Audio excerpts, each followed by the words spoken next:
Hey guys, what's up? It's just Akira and welcome back to another vlog. And with today's vlog guys, voice over na lang tayo dito sa Macau vlog natin. And ito nga pala, from Hong Kong kami, pupunta kami ng Macau. So nagbook kami ng turbojet na ma-avail lang yan online for free sa mga tourists. And guys, good thing na abutan namin tong free kasi if not, Sunday ngayon, that is $185 if I'm not mistaken. So pag hindi siya Sunday, I think it's 160 Hong Kong dollar. So itong na nga yung pasakay kami dyan sa turbojet. And actually it's different sa mga Roro, parang gano'n. Kasi sabi nila ano daw ito, para lang siyang nag-up and down, tumatalon-talon yung barko kasi nga turbo ito guys. So ayan, magkakasama kaming lahat, isang hilera lang kami. Nakakatuwa guys kasi ang departure pa namin is 1:30, pero 12:30 kasi nandito na kami sa port. So pinasakay na rin kami kaagad. So parang first come first serve din pala siya. Pag may space pa yung boat, pwede ka nang sumakay.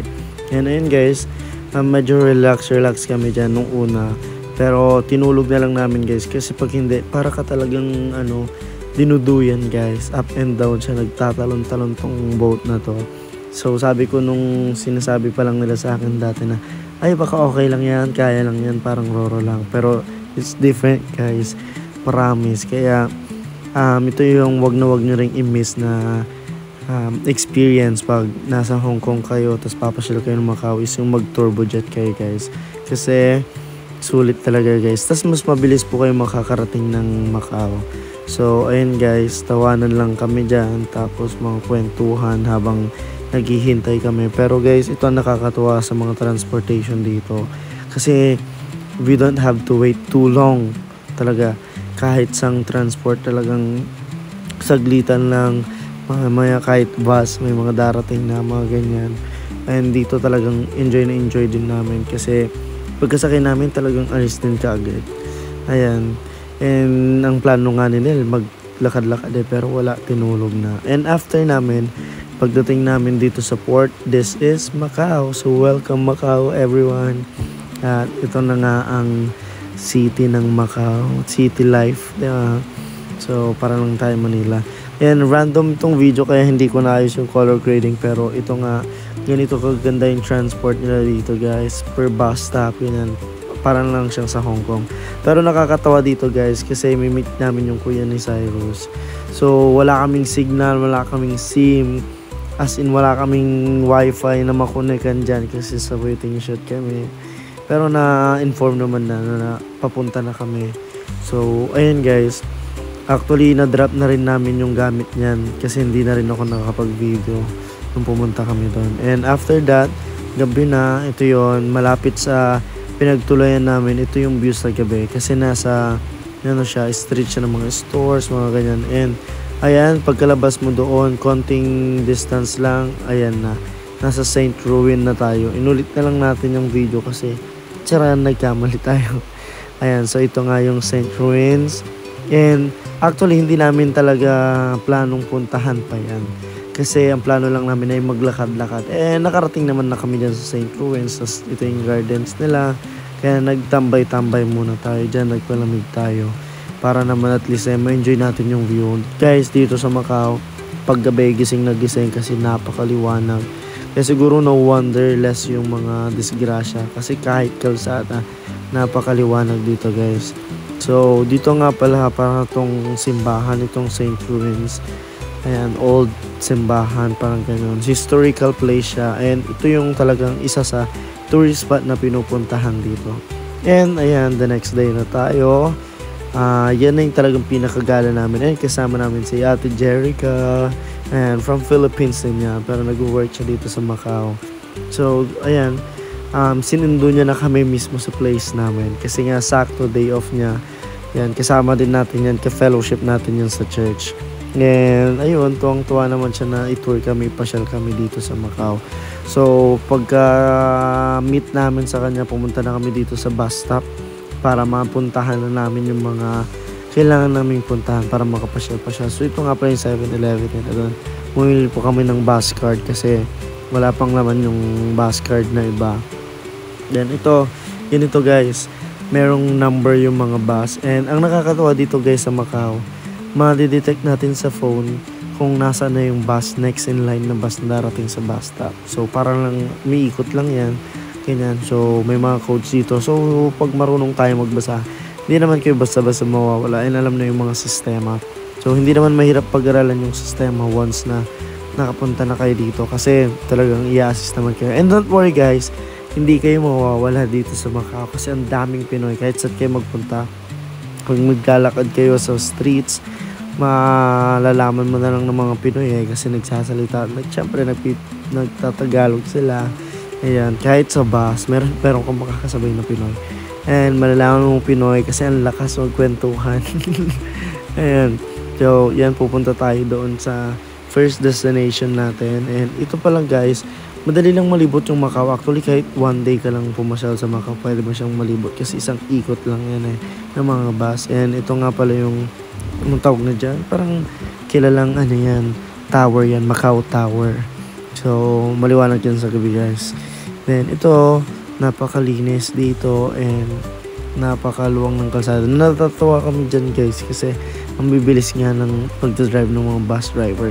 So, dumating na nga tayo dito sa Fisherman's Wharf. So, ito yon, naglalakad-lakad lang tayo. Tapos, katabi niya, ito yung parang, Las Vegas of Macau. Parang ganun, mini Las Vegas yung sabi nila. Yan, lakad-lakad lang tayo over there. Actually, guys, diba, ang Macau naman, para siyang sentro, puro hotel and casinos man naman dito. Yan, kaya ganito ko ganda yung mga structures nila. And they were once, under captivity ata ng Portuguese, if I'm not mistaken. So, ayun guys, napakaganda dito guys. Medyo mainit lang nitong pumunta kami. Yung humid, grabe, kumakagat talaga sa balat yung init. Although, hindi naman ganun kataas yung temperature, pero mararamdaman yung init. Kaya, guys, sabi nila maganda daw pumasyal dito ng gabi kasi talaga maliwanag dito. And another season is sa winter. Ayan. So, wala ito yung bakasyon na nagkatagpo-tagpo kami lahat. Kaya ito yung talaga pinili namin. And dito, actually, pagod na tong mga kasama ko kakatyan. Sabi ko, picture tayo. Pero, yun nga, medyo yung energy namin naubos-ubos na rin. Pero, ayan. Ganito yung view guys, napakaganda. Hindi nakakasawa umagat pa, how much more sa gabi. So water break lang tayo dyan. And diretso lakad hanggang doon sa dulo. And diba, makikita nyo. Ito yung nakikita ko sa picture nila Mami Grace sa Las Vegas. Maliwanag yung parang dyan sa taas. And ito na nga yung mga pictures namin. Actually, yan na yung mga picture namin na banda. So, di ko alam kung nakita nyo na Facebook. Ito voice over ko na lang talaga guys kasi kailangan kong may upload. Sayang naman, diba?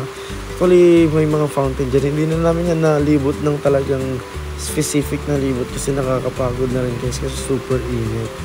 And ito guys, nag-picture ako, tas video. Diba? Nilapag ko na lang yung camera dyan, tas lakad-lakad tayo kung kunyari. Hindi ko na nakikita sarili ko, masyadong mainit So, importante na do-document natin na gumagala tayo. Ayan. Hindi ko alam, outfit check. Tsara. Diba, hindi na ng-plancha yung pants ko. Actually, guys, wala na talaga. Basta nalagay na namin sa maleta. So, ito, na-color grade na naman yung nasa camera. Fully mixed tong nasa video natin. Nasa camera, tapos nasa cellphone. Pero guys, ito, ang dami mga papasukan natin na mga establishment. Hindi na rin namin napasok. Pero nakisilong lang kami dito kasi malamig. Kasi super lamig. Nagtambay lang saglit. And maganda rin naman yung view. Siyempre, picture. Alam mo, Pinoy na Pinoy, diba? Turista. Kasi kahit saan, picture na lang ng picture. Pero yun talaga, siyempre, kaya nga tayo pumasyal, diba? Para mag-picture. So, wag dito i-miss guys. Sa mga mahilig dyan mag-picture, siyempre, pasyal kayo dito. Kasi very IG worthy dito, guys. Makikita nyo hindi ganun ka-crowded dito.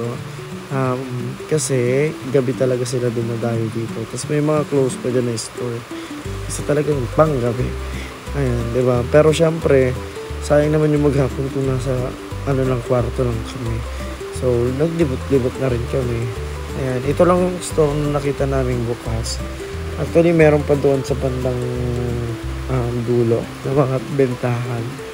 Ayan, pero nabaw na lang kami ng mga biskwit and tubig dyan para at least hindi kami magutom kasi marami pa kami pupuntahan.